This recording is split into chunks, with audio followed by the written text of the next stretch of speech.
starting next to Elliott, you're going to back up about 30 some odd feet to my position. Stop.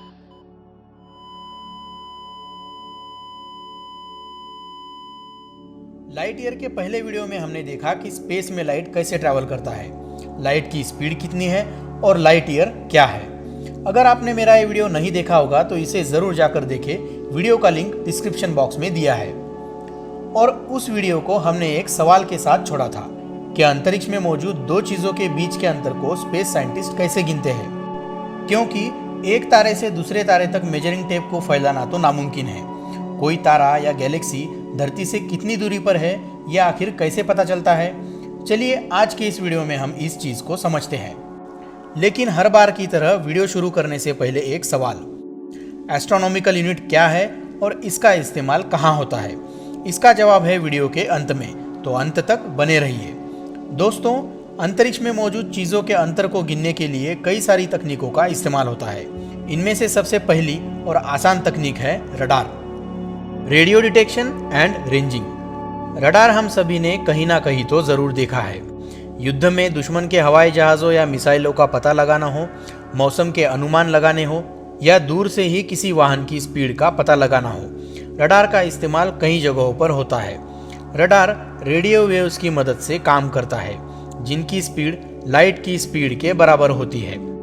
धरती के आसपास मौजूद ग्रहों का अंतर भी रडार से पता चल जाता है।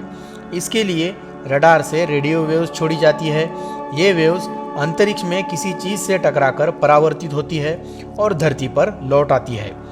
उस चीज़ से लौटने में रेडियो वेव्स ने लिया हुआ समय और उनकी स्पीड के मदद से हम अंतर गिन सकते हैं। लेकिन ये एक काफ़ी सीमित तकनीक है जो केवल हमारे सोलर सिस्टम में मौजूद चीज़ों के अंतर को गिनने के काम आती है। 10 एस्ट्रोनॉमिकल यूनिट्स के बाद रडार की सटीकता कम हो जाती है। रडार की मदद से सोलर सिस्टम में हो रहे बदलाव, धरती के आसपास के स्पेस इवेंट्स, कॉमेट्स और स्पेस मिशन पर नज़र रखी जाती है। लेकिन सोलर सिस्टम के बाहर के अंतरिक्ष का क्या? इसके लिए रडार के बाद एक और तकनीक है जिसका नाम है ट्राइगोनोमेट्रिक पैरेलैक्स, जिसे ट्रायंगुलेशन मेथड भी कहा जाता है। इस तकनीक को समझने के लिए हम एक एक्सपेरिमेंट करते हैं। एक पेंसिल ले और किसी दीवार के सामने 5 फीट की दूरी पर खड़े रहे।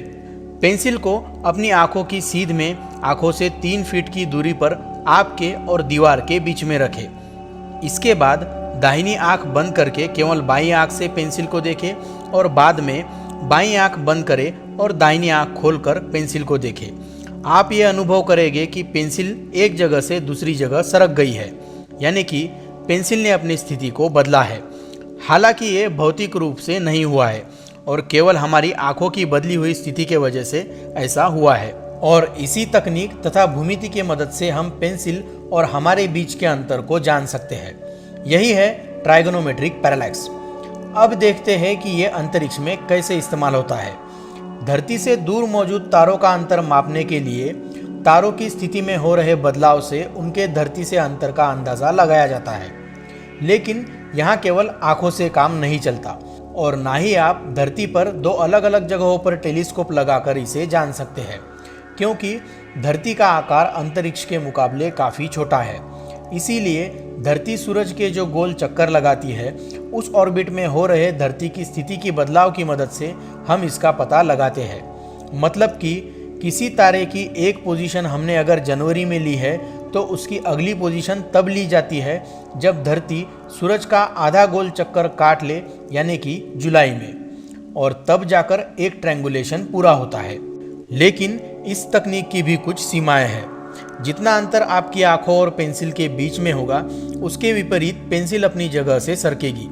मतलब कि अगर पेंसिल आपकी आंखों से काफ़ी करीब है तो वो ज़्यादा अंतर से अपनी जगह बदलेगी, और जैसे जैसे वो आपकी आंखों से दूर जाती है वैसे वैसे दोनों आंखों से बारी बारी देखने पर पेंसिल की स्थिति में कम बदलाव होगा।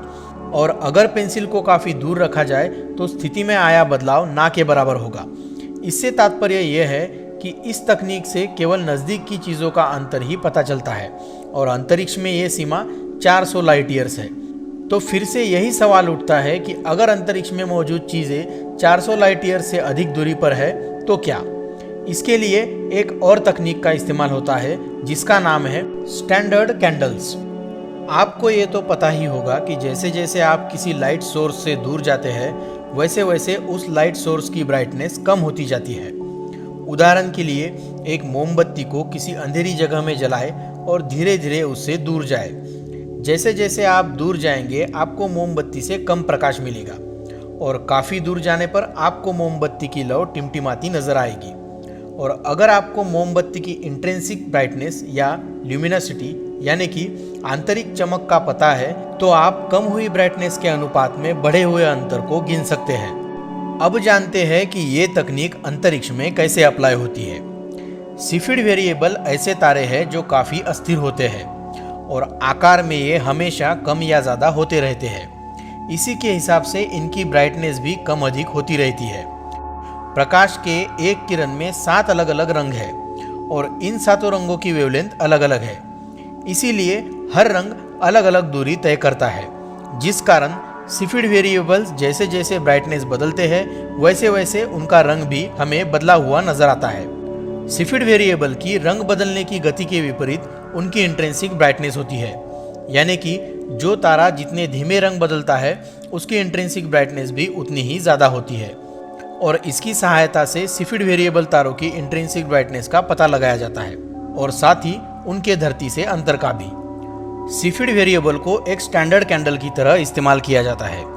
इन तारों की ब्राइटनेस के साथ अंतरिक्ष में मौजूद अन्य चीज़ों की ब्राइटनेस की तुलना करने से उनके अंतर का भी पता चलता है। लेकिन इस तकनीक की भी कुछ सीमाएं हैं। इससे केवल 4 करोड़ लाइट ईयर्स तक की दूरी के चीज़ों का अंतर ही गिना जा सकता है।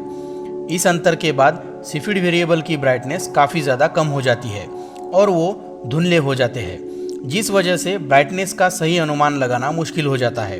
इसीलिए एक और तकनीक का इस्तेमाल होता है जिसका नाम है टाइप 1A सुपरनोवी।